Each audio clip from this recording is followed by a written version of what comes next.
السلام علیکم دوستو، آج ہمارے پاس خان صاحب بیٹھے ہیں۔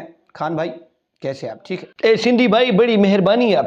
خان صاحب، پاکستان کی سیاست پر کچھ بات ہو جائے۔ بیٹا میں سیاست پر تو بات کرنا نہیں چاہتا تھا، لیکن آپ نے یہ مدعا چھیڑ دیا ہے تو بتاتا چلوں۔ اور آپ کی نظر میں پاکستان کے اب پولیٹیکل حالات کیا ہیں؟ پاکستان کا ایک مقبول ترین لیڈر ہے جس کا میں نام نہیں لوں گا، وہ ٹرمپ کی تقریب میں جا کر سیلفی لیتا ہے، لیکن امریکی خود جس کے لیے آتے ہیں اسے عمران خان کہتے ہیں۔ IMF کا وفد چیف جسٹس آف پاکستان کے پاس مٹھائیاں بانٹنے نہیں آیا تھا، وہ اس لیے آیا تھا کہ پاکستان کو اگر چلانا ہے تو عمران خان کے کیس ختم کرنے ہوں گے۔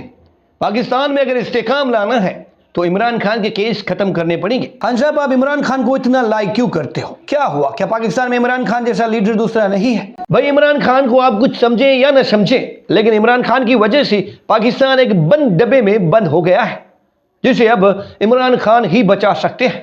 خان صاحب، کسی دور میں بھٹو صاحب پختونوں میں بہت مقبول ہوا کرتے تھے، اب پاکستان پیپلز پارٹی پختونوں کی نظر میں اتنی مقبولیت حاصل کیوں نہیں کر پائی ہے؟ بھائی ایک بات سن لو، کیونکہ پختون بھی بھٹو صاحب کی بہت عزت کرتے ہیں، کیونکہ بھٹو نے پاکستان کے لیے بہت بڑے کام کیے تھے، اور اب پاکستان پیپلز پارٹی پر اگر تنقید ہوتی ہے تو اس کی وجہ بھی بھٹو خاندان ہی ہے، کیونکہ بلاول بھٹو زرداری صاحب اس طرح پارٹی کو شاید نہیں چلا پائے ہیں جس طرح ذوالفقار علی بھٹو یا ان کی بیٹی شہید بے نظیر بھٹو چلاتی تھی۔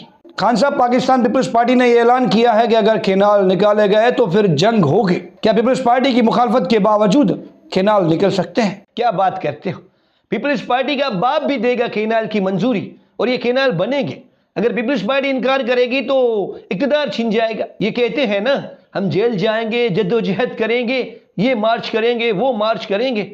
پاکستان پیپلز پارٹی والے احتجاج کریں گے تو کریں گے کس کے خلاف؟ پرائم منسٹر ان کی سپورٹ سے بنا، پریزیڈنٹ آف پاکستان انہی کا ہی ہے۔ جن لوگوں نے پیپلز پارٹی کو اقتدار میں بٹھایا ہے انہوں نے پہلے ہی دستخط کروا لیے تھے۔ اب اگر پاکستان پیپلز پارٹی کوئی بھی پنگا لے گی تو وہ کر دیں گے جو آپ سمجھ رہے ہیں۔ بھائی آخر میں ایک بات بتاتا چلوں، یہ سندھی، یہ بلوچ، یہ پٹھان، ایون پنجابی بھی جو اچھے ہیں انہیں آپس میں مل جل کر رہنا چاہیے، اپنے حقوق کے لیے ایک ہی آواز بننا چاہیے۔ آج اگر عمران خان جیل میں ہے تو کل کو کسی اور پارٹی کا لیڈر جیل میں ہوگا۔ میں یہ نہیں کہتا کہ آپ بندوقیں اٹھاؤ ایک دوسرے کو مارنا شروع کر دو، لیکن اگر جو حق پر ہے اس کا ساتھ دو گے تو تاریخ کا حصہ ضرور بنو گے۔ تو یہ تھے خان صاحب، پاکستان میں اظہار رائے ہر شہری کا حق ہے، وہ کھل کر بات بھی کر سکتا ہے، بھلے پی کا آرڈیننس کیوں نہ آ جائے، اور ہم سب کو ایک دوسرے کے موقف کا احترام کرنا ہوگا، تبھی تو ملک آگے بڑھ پائے گا۔